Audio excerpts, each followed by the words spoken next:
দিনমোহর আপনার সম্মাননা, বুঝে নিন। আভিরা জানে এখানে কত আছে, লাখ পাচ্ছে। কাজী যখন দানমোহরের কথা বলছিল তখন তার কানেও কিছুটা এসেছে। নওয়াজ হাত ঘড়ি খুলতে খুলতে বলল, জানেন, দিনমোহর সর্বনিম্ন 10 দিরহাম ধার্য করা হয়েছে। এর কমে যদি স্ত্রীর আপত্তি নাও থাকে তবুও দেওয়া যাবে না। আবার লোক দেখানো অতিরিক্ত দিরহামও নির্ধারণ করা যাবে না।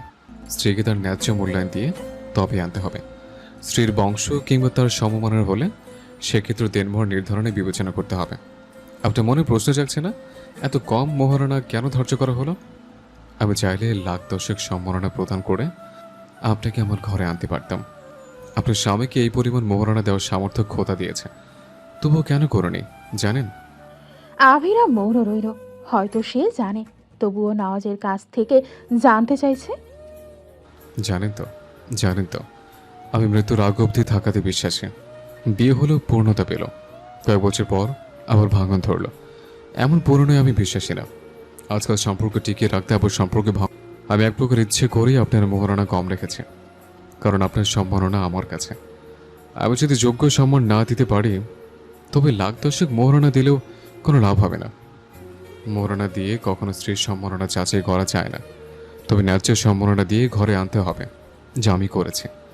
এর থেকে বেশি মোহরানা দেওয়ার প্রয়োজন মনে করিনি। নওয়াজ একটু থেমে আবার বলল, আমাদের সম্পর্ক ভাঙনের কোনো সুযোগ নেই। আজন্মকাল আপনি আমার হয়ে থাকবেন। কে থাকবেন না?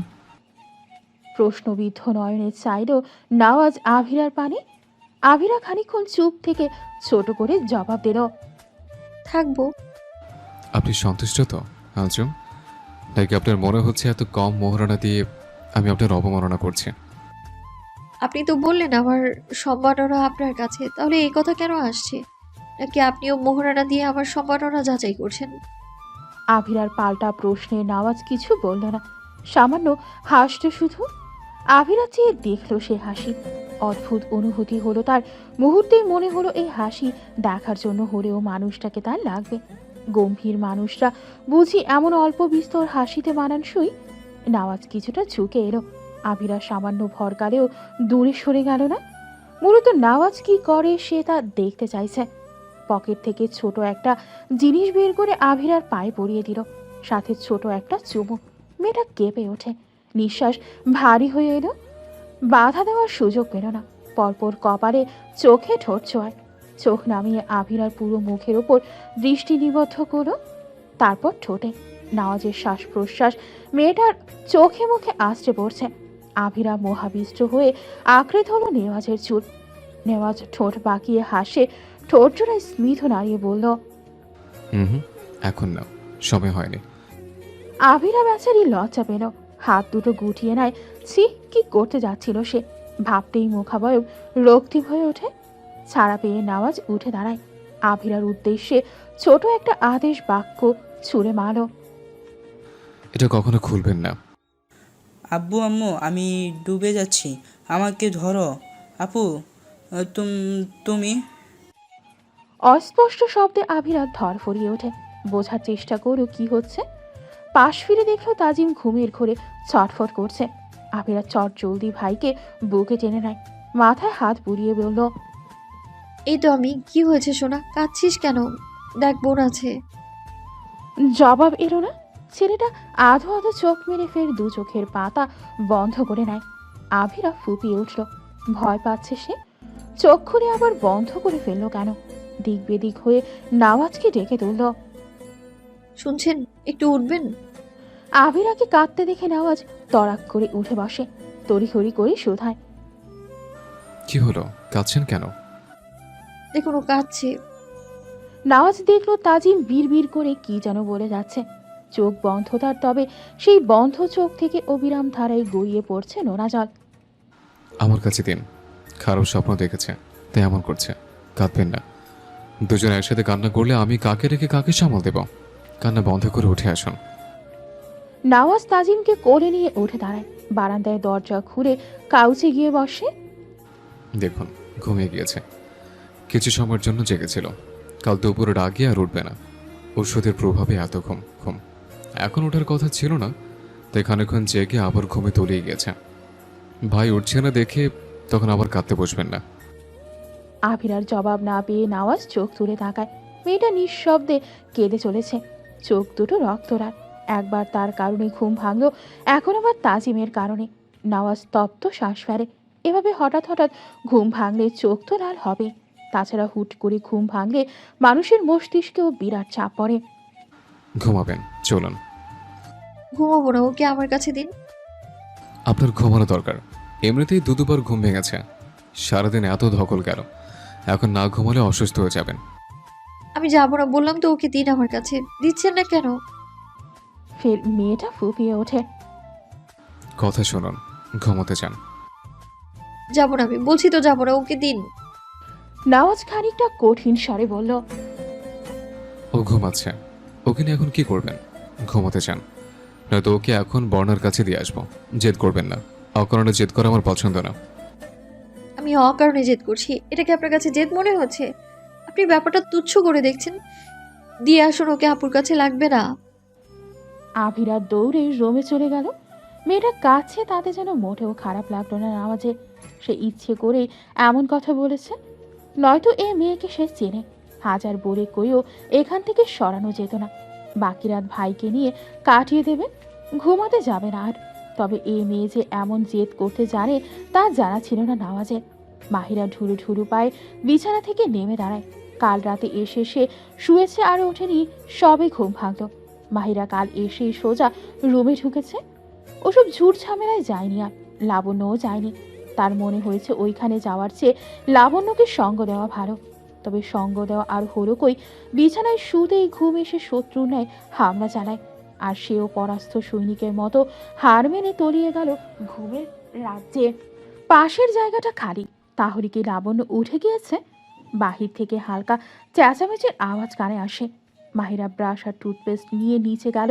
ঘুমের শরীর টলছে, এখনও ঘুমের রেশ কাটেনি। ঘুমে চোখ জড়িয়ে আসছে। মাহিরা এদিক ওদিক তাকিয়ে লাবণ্যকে খুঁজল। মেয়েটা নেই, রান্নাঘরে আছে নাকি একবার গিয়ে দেখে আসবে। তার আর যাওয়া হলো না। ইয়াজমিনকে দেখে থেমে গেল। ইয়াজমিন এদিকেই আসছে। মাহিরাকে দেখে ইয়াজমিনের মায়াভরা মুখে হাসি ফুটে ওঠে। মাহিরার কেন জানি ইয়াজমিনকে বেশ লাগে, হয়তো এই হাসির জন্যই।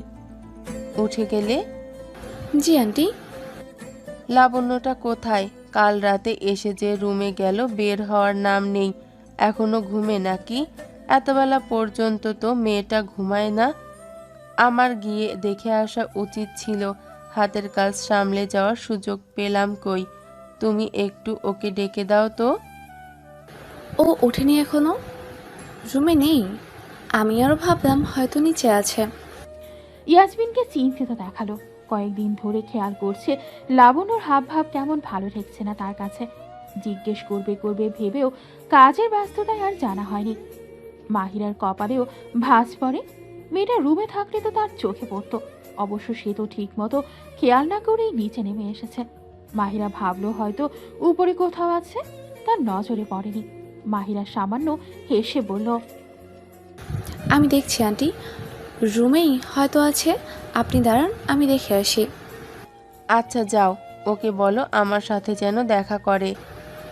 আচ্ছা বলবো, আপনি চিন্তা করবেন না। হঠাৎ কিছু চোখে পড়তেই মাহিরার পা দুটো থেমে গেল। এই দৃশ্য দেখবে কল্পনাও করেনি। দু হাতে মুখ চেপে ধরল মেয়েটা। লাবণ্য অচেতন হয়ে মেঝেতে লুটিয়ে আছে। মিসেস নওয়াজি আজিব, ঘুম হলো আপনার? কাল রাতের জন্য কি রাগ করে মুখ ফুলে বসে আছেন?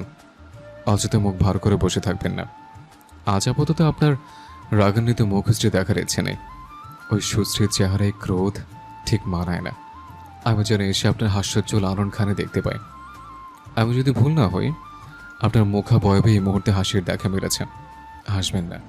বিয়ের পরের দিন সকালে স্বামী কাছে নেই আর বউ হাসছে, ব্যাপারটা মোটেও ভালো দেখায় না। আমি যখন আসবো আমার সামনে বসে হাসবেন, তখন বাধা নেই। কিন্তু এখন একেবারে হাসা যাবে না। বাড়িতে নতুন বউ রেখে হসপিটালে এই মাথা থেকে ও মাথা চক্কর কাটতে হচ্ছে আমার।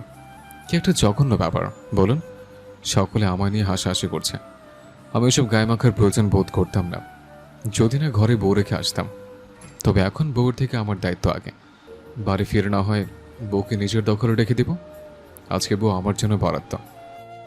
আবিরা সত্যি হাসছে। যদিও কালকে রাতের কথা সে ভোলেনি। আবিরা দেখলো আসলে নামাজ নেই, ঘরে শুধু তাজিম আর সে। নামাজ কোন সকালে বেরিয়েছে কে জানে। ঘড়িতে এখন বেলা 11টা বাজতে চলল। সে এতক্ষণ অবধি পড়ে ঘুমিয়েছে। শ্বশুর বাড়িতে প্রথম দিন সে কিভাবে পারল এভাবে ঘুমাতে। নাওয়াজের ওপর চাপা রাগ হলো। লোকটা পারত তাকে ডেকে দিতে, ইচ্ছে করে দেয়নি। সে বেশ বুঝতে পারছে নিশ্চয়ই কাল রাতের ঘটনাকে কেন্দ্র করেই আবিরাকে ডাকেনি। আবিরার কমে যাওয়া রাগটা যেন মাথা চারা দিয়ে উঠল হঠাৎ। একটু আগের হাস্যোজ্জ্বল মুখটা এখন আর নেই। আবিরার ঘুম ভাঙতেই চোখ পড়েছে সাইড টেবিলে রাখা ছোট চিরকুটের দিকে। ফুরফুরে মনে মেয়েটা চিরকুটে থাকা প্রতিটা লেখা মনোযোগ দিয়ে পড়ল। অল্প স্বল্প হাসত, তবে নাওয়াজের কাণ্ডে মেয়েটা হাসি বেশিক্ষণ টিকল কই। চিরকুট যেখানে ছিল সেখানেই রেখে দিল। এমন একটা ভাব ধরল যেন এটা তার চোখে পড়েনি। আবিরা উঠে দাঁড়ায়, ঘরটাকে ভালো করে পরখ করে নিল একবার। ঘরের দেয়ালে সাদা রং করা আবিরার খুব একটা পছন্দ না। পছন্দের কারণও আছে।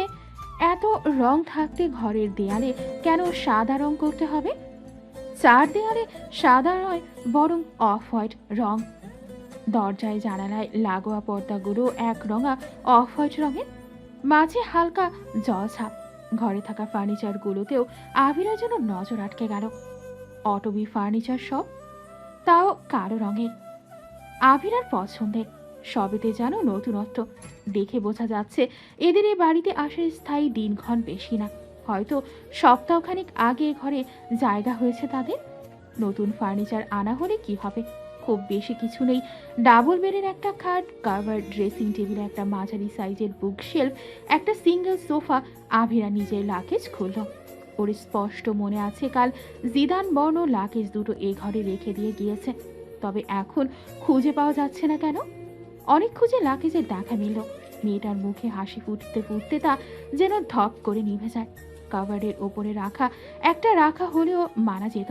দুটো লাগেজের দুটোই একটার উপর আরেকটা রাখা।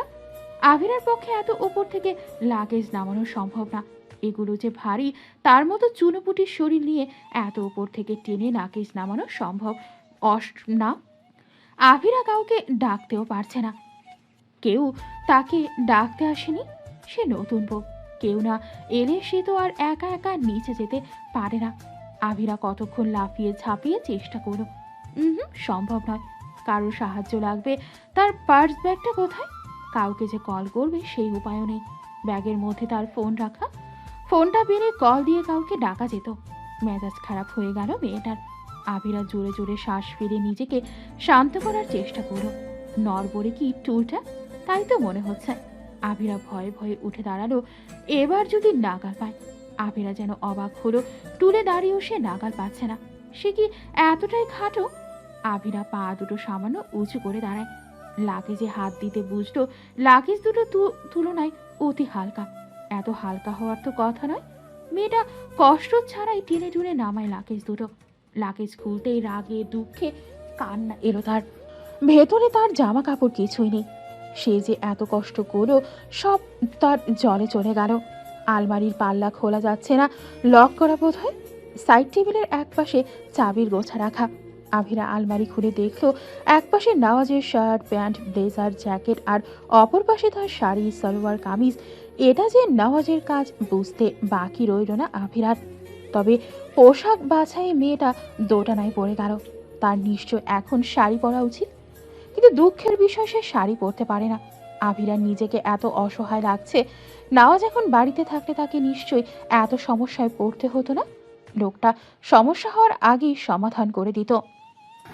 শরীরের এহাল করার কারণ কি লাবণ্য? লাবণ্য আমতা আমতা করেও বলার মতো কিছু পেল না। জবাব দিচ্ছিস না কেন? বল, দুদিন ধরে না খেয়ে ঠিক কোন কারণে শরীরের এ দশা? লাবণ্য এবারও চুপ রইল। কথা নেই তো, চল আমার সাথে, এখনই খাবি। আমার বাড়িতে কি খাবারের অভাব পড়েছে যে না খেয়ে আরেকজনের জন্য জ্ঞান হারিয়ে পড়ে থাকবে? লাবণ্য কথাগুলোর মানে বেশ বুঝতে পারল। আসলে দুদিন ধরে শরীরটা দুর্বল লাগছিল।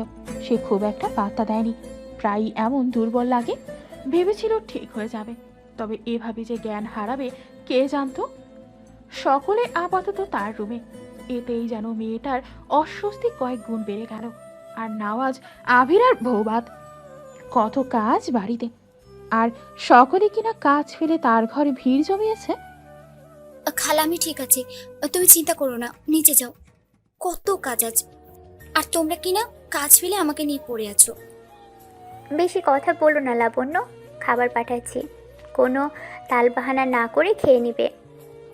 বনা কিছুটা ধমকে বলল। সকলে বেরিয়ে গেল, শুধু থেকে গেল মাহিরা। মুহূর্তেই লাবণ্য মুখাবয়ব কঠিন করে নেয়। এভাবে তাকিয়ে আছিস কেন? এসব নিশ্চয়ই তোর কাজ। এভাবে সকলকে ডেকে না আনলে হতো না? তাহলে কি তোকে ওভাবে ফেলে রাখতাম?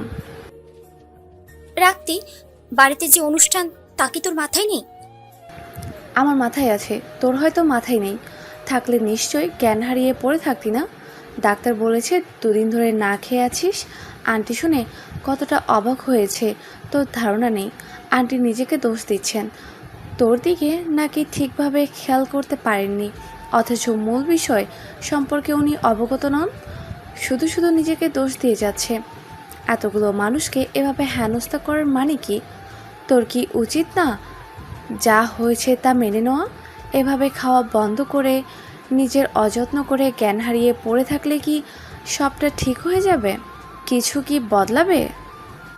তোকে কে বললো মেনে নেইনি? যা হয়েছে আমি নিজে দাঁড়িয়ে স্বচক্ষে দেখেছি, তাহলে মেনে নেওয়া নিবার মতো কথা আসছে কেন? আমি তো সব দেখেছি, বুঝতে পারছি। মনে রাখবি, হাজার চেষ্টা করেও তুই আমার থেকে কিছু লুকাতে পারবি না, তাই উল্টাপাল্টা বুঝ দিতে আসিস না। লাবণ্য বিড় করে বলল। সকলে বোঝে, সে কেন বুঝলো না?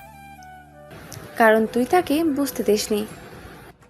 লাবণ্য শক্ত কণ্ঠে বলতে চাইলেও তার বোঝা উচিত ছিল, কিন্তু আগত কলে সে থেমে যায়।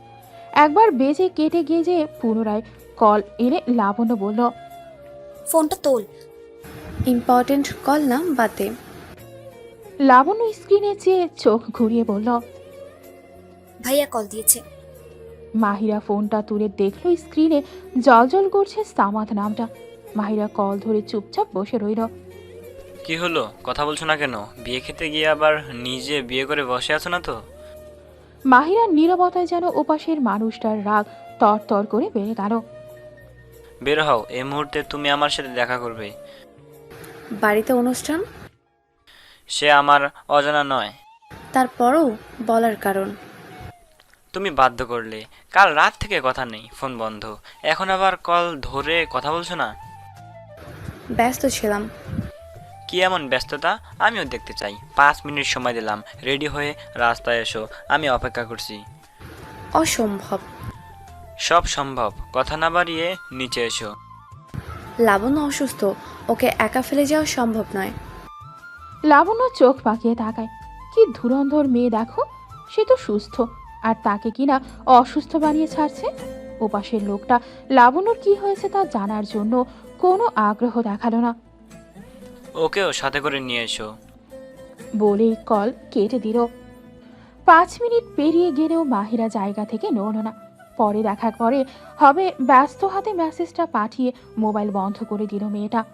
নয়তো ও না যাওয়া অবধি সে ব্যক্তি ক্ষান্ত হতো বলে মনে হয় না। মোবাইল খোলা পেলে আরও পেয়ে বসবে, তাকে এক্ষুনি নিচে নামিয়ে তবেই ছাড়বে। তাই আগে ভাগে মোবাইল বন্ধ করে দিল। মাহিরা হাতের মোবাইলটা রেখে লাবণ্যকে বলল। যাবি? কোথায়? বিকেলে আমার সাথে। তোরা দেখা করবি, আমার যে কাজ কি? এখানে থাকার চেয়ে বাইরে যাওয়া ভালো। কোথায় যাওয়ার কথা হয়েছে? বনাকে দেখে লাবণ্য থেমে গেল। মাহিরা বলল। সামু কল দিয়েছে ভাবি, বলল ইম্পর্টেন্ট কাজ আছে, বিকেলে যেন দেখা করি। ওরা না সিলেট গেল, চলে এসেছে? হ্যাঁ, আজই এলো। একদিন আগে এলে বিয়েটা খেতে পারতো। যাক, ব্যাপার না, আজ তো বউ ভাত।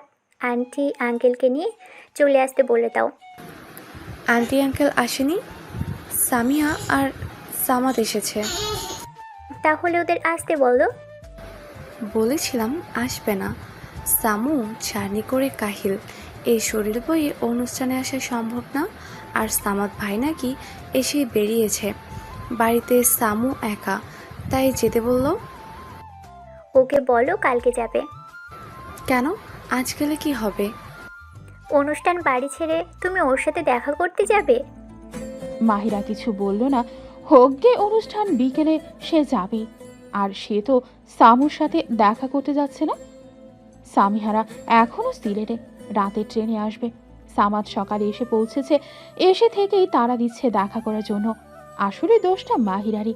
কয়েকদিন ধরেই সামাদের সাথে ঠিকমতো কথা বলছে না। সে তো কল দেয় না।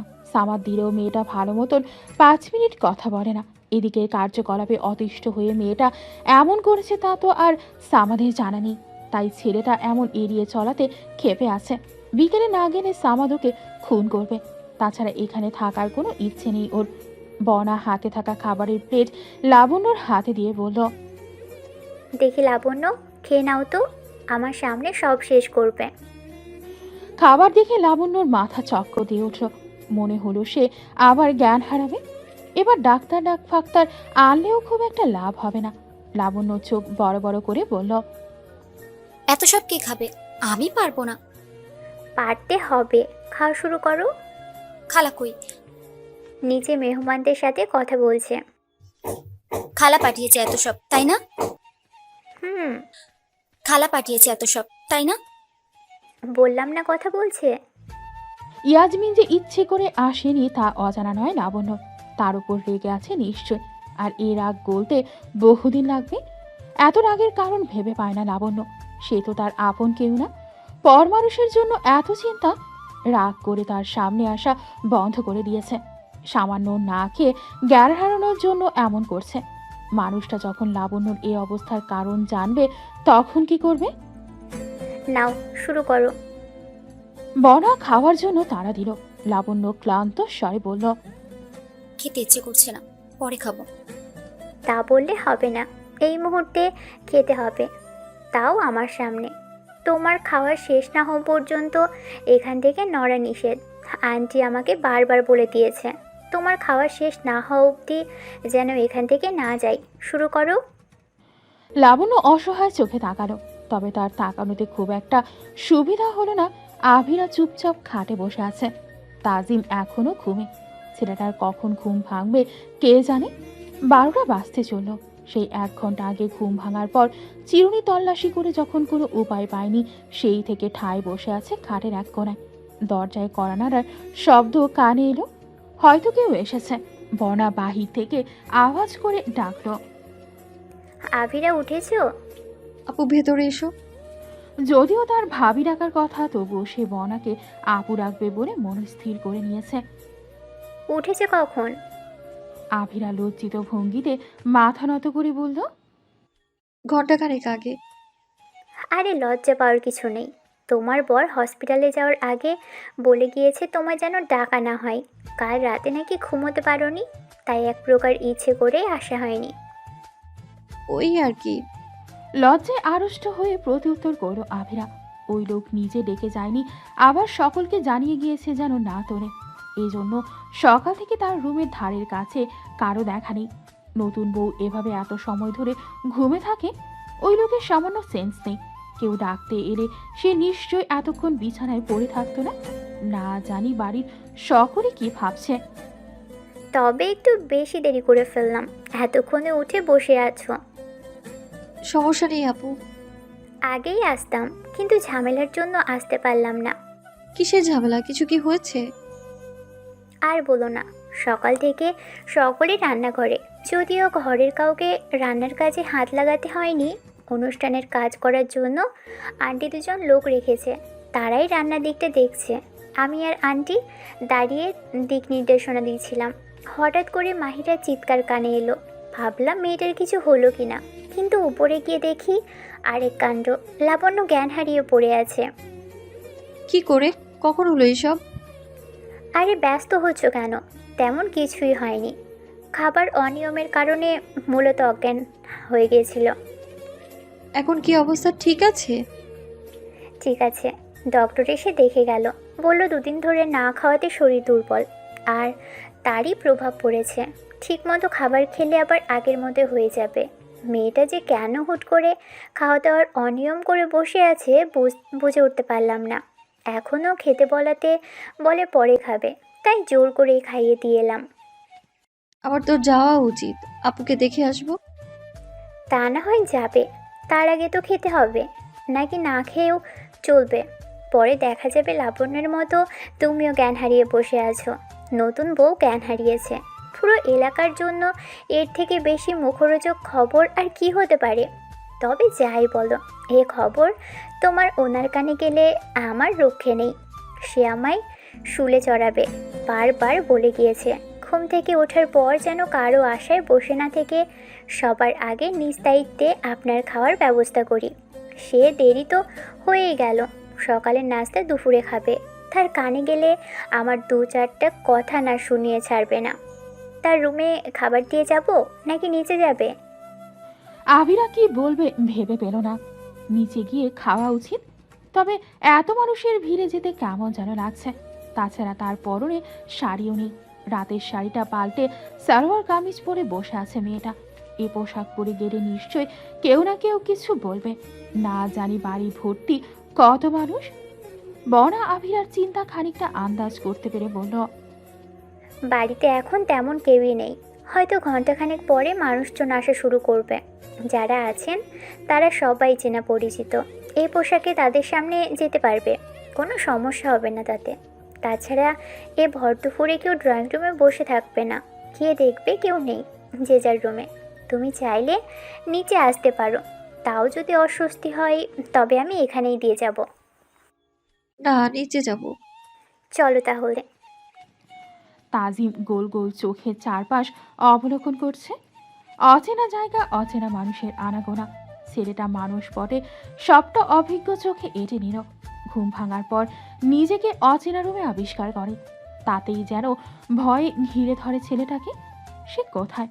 আব্বু আম্মু আর আপুই বা কোথায়? কাউকে না পেয়ে ভয়ে এক প্রকার কান্না করে দেয়। আভিরা যেই 2 লোকমা মুখে দিয়েছিল, ভাইয়ের কান্নায় দৌড়ে রুমে চলে এসেছে। মেয়েটার আর খাওয়া হলো না। এঁটো ভাত পড়ে রইল প্লেটে। বোনকে দেখে ছেলেটা কান্না থামিয়ে দেয়, মুখে ফুটিয়ে তোলে বিরক্তি ভাব। কে বলবে একটু আগে হাত পা ছড়িয়ে কাঁদতে বসেছিল কাউকে না দেখে। এখন চোখে মুখে তার রাজ্যের বিরক্তি এসে ভিড় করেছে। বোনকে একখানে আশা করেনি। সে তো বোনের সাথে কথা বলে না, তাহলে বোন কেন এসেছে? মা কোথায়? আভিরা কথা বলার চেষ্টা করলো, কিন্তু ছেলেটা যে সেই মুখ ঘুরিয়েছে আর ফিরেও তাকায়নি। অথচ তার জন্য কিনা বোন না খেয়ে ছুটে এসেছে। বনা উপায়ন্তর না পেয়ে বর্ণকে কল লাগায়।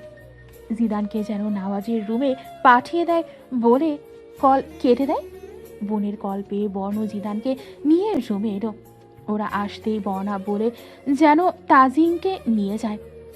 যেই থেকে জিদান আর বর্ণ বাইরে এনে বসিয়েছে, সেই থেকে ছেলেটা ঘুরে ফিরে চারদিক দেখে চলেছে। এই যে তার মাথার উপর রঙিন পর্দা টানানো, তাদের বাড়িতেও এমন পর্দা দেখেছে সে, তবে এটা তো তাদের বাড়ি না। এখানে সে আগে কখনো আসেনি। এখানে কেন এলো? আর কখনই বা এসেছে? আপুর তো বিয়ে ছিল, বিয়ে হয়ে গিয়েছে নাকি? বিয়ে হলে তার কিছু মনে নেই কেন? তাকে ছাড়াই কি বিয়ে দিয়ে দিল? এমন হলে আর জীবনেও সে আপুর সাথে কথা বলবে না। শুধু আপুর সাথে কেন, বাবা মা কারোর সাথেই কথা বলবে না সে? জিদান, বর্ণ আরও কয়েকজন মিলে টেবিল চেয়ারগুলো সেট করছে। নামাজের পরপরই খাওয়া দাওয়ার কার্যক্রম শুরু হবে।